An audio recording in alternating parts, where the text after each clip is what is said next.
ఈరోజు మన ప్రార్థనలు ఎలా ఉన్నాయి? దేవునికి అంగీకారముగా, దేవునికి ఇష్టమైనవిగా, దేవుడు కోరుకునినవిగా ఉన్నాయా?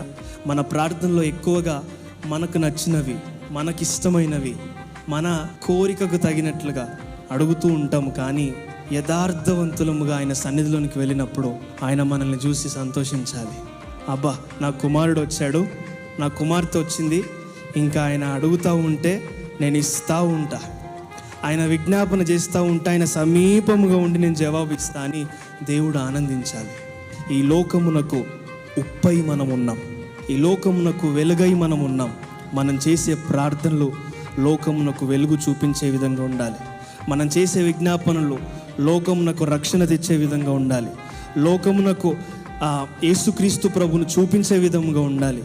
మన ప్రార్థన యేసుక్రీస్తు ప్రభువుకు మూలముగా ఉండాలి. కానీ మన కోరికలకు తగినట్లుగా, మన చిత్తములకు తగినట్లుగా, మన ఉద్దేశములకు తగినట్లుగా కాదు.